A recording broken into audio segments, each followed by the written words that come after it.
That song came out in 1999, and I'm still waiting for someone to leave me roses by the stairs. But that aside, I think they make quite a compelling point. Why do we need to have jobs? Wouldn't you like to be paid to just sit on your arse all day? Well, in this video, we're going to look at how that's not only possible, but probably inevitable, as robots take over our jobs and we're left selling ourselves on the streets to stay alive. And by ourselves, I mean our data, and by the streets, I mean Silicon Valley. Part 1. AI is coming for your jobs. AI is coming for your jobs. There's a terrible echo in here. AI has been taking over our jobs since the dawn of money. This is nothing new. Horses were replaced by cars, weavers were reduced to poverty when some twat invented a mechanised loom, and most recently, cameras have replaced checkout operators in supermarkets, allowing millions of people to misweigh their fruit and veg to get a massive discount. Thanks, Jeff.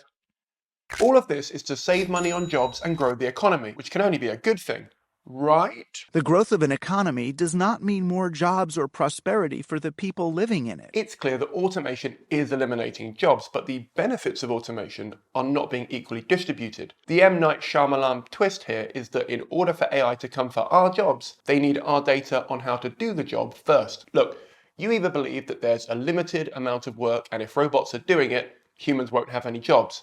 Or you believe that there's an infinite amount of work and AI will just be taking over the easy work that requires less skill, talent, knowledge or insight. Although the catch-22 here is that as technology gets better, the definition for what we call easy expands and eventually the only jobs we have left are way beyond the abilities of an individual human, so we need AI to do those for us as well. Isn't this fun? Personally, I go with the latter as I feel like we're always finding ways to be busy. And this book goes into great detail about how we've got more jobs than ever that don't really offer any meaningful work or contribution to society, but they do keep us busy. In Bullshit Jobs, they say a human being unable to have a meaningful impact on the world ceases to exist. But we can have a meaningful impact on the world outside of our jobs. We'll get to that later in the video. I've got to keep you watching somehow. Right now, we clearly have a few issues happening at the same time. Firstly, AI is taking over our jobs in pursuit of bigger profits. Secondly, we're telling everyone giving their data to social media sites that their data isn't worth anything. But that clearly isn't true. And finally, more people than ever are out of work, which means they either have to get a bullshit job or have no money to spend, which means the companies that invested in automation have no customers.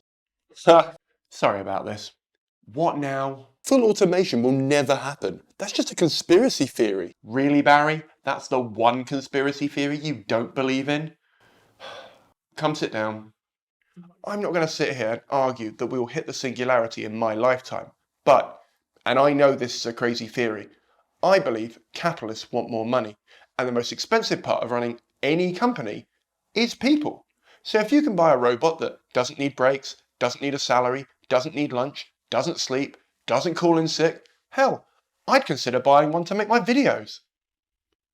But I think automation will create as many jobs as it displaces. Oh, do you now? Because I think that's the stupidest thing you've ever said. If automating jobs created as many jobs as it destroyed, they wouldn't do it.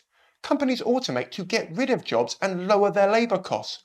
Automation does create some jobs in the short term because you need people to create the robots, but eventually robots will replace those jobs as well.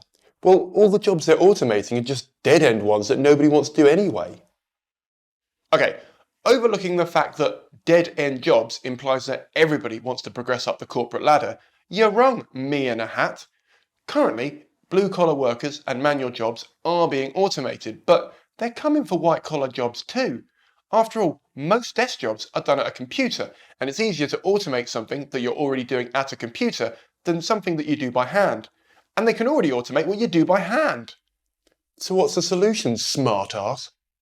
Well, I'm glad you asked. When people say they're scared of robots taking their jobs, what they mean is they're scared of automation under capitalism. Because when a job is automated, it means there's no work for that person to do. And that doesn't actually sound that bad. This means automated jobs under capitalism lead to people not being able to live. And that's not great. I love living. It's one of my favourite things to do. And people tend to focus on the conclusion. Getting rid of automated jobs means they're getting rid of them being not able to live a life. But automation will happen no matter what, and under capitalism it accelerates faster than ever, because it's cheaper to get a robot in and pay it zero money than it is to get a person in and pay them more than zero money. So a better solution would be a society where if people aren't working, they're still able to live, and that's where universal basic income comes into play. Thank you for coming to my TED Talk. Part 2, Universal Basic Income. Okay, before you switch off and call me a hippie, just give me 1 minute. We're not going to be looking at the version of UBI where a government gives people pocket money to keep themselves fed, clothed or homed. That method is appealing. I can see why it's appealing. However, it's more of a band-aid solution than a long-term fix. Just because the wealth is being redistributed doesn't mean that the exploitation that created the wealth gap has gone away. Once more for the people at the back. The means of production aren't being moved away from the few to the many, and so the redistribution of wealth is more like Robin Hood giving you an allowance than teaching a man to fish so he can feed himself forever. You get me? Also, when people talk about this UBI, they tend to focus on themselves and their country, forgetting that companies will just take these jobs overseas if they can get a cheaper, sometimes illegal workforce elsewhere. The problem is, we live in a global society, not a programmer's code. For now.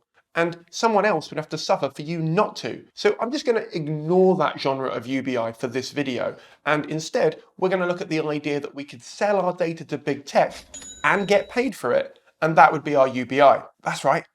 All I talk about these days is data.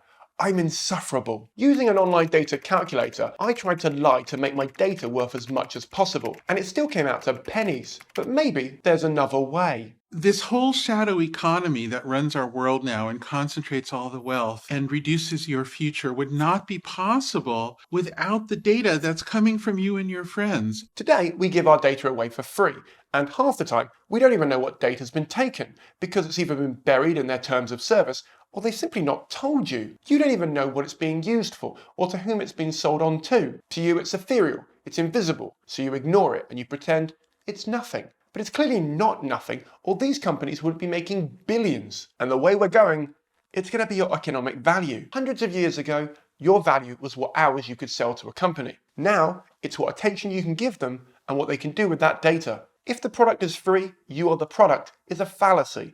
Actually, the phrase should be, if the product is free, you work for the company, and workers should get paid. We're not interns here, Zuckerberg. Hi, Editor Simon here. If you've made it this far into the video, I'm going to assume that you're in some sort of 127 hours later situation, which means you can't quite reach the mouse to change over to something less depressing. That's bad for you, but it's great for my retention graph. So when the rescue team turn up to inevitably help you out, don't forget to remind them to like this video and subscribe you to the channel. And if your arm hasn't gone too gangrenous, you can join my subreddit, Discord or Patreon. All of those are linked below. They're great places for you and I to have interesting conversations about subjects like this, and also for me to tell you directly when I put out more quality content. Thanks for all the support. Part 3. So how would this work? You'll get paid for your data, and more than you think. Plus, you'll pay for services that are free now, but in the balance, you'll do better. This is called data dignity. You should have the moral rights to every bit of data that exists because you exist. Here's Margot Robbie in a hot tub to explain it to you better. A mid or mediator individual data would be kind of like a union. They'd protect you and you'd enjoy strength in numbers. There would be mids for data that everybody has, like age, gender or date of birth. Those would be easy to access. Other mids would be slightly more complicated to access because you might not have the data that they specialise in helping to protect. Some mids would pay you daily, others weekly, some yearly or monthly. Basically, think of them like royalties, but for your data. You would build up different streams of income around different types of data associated with you.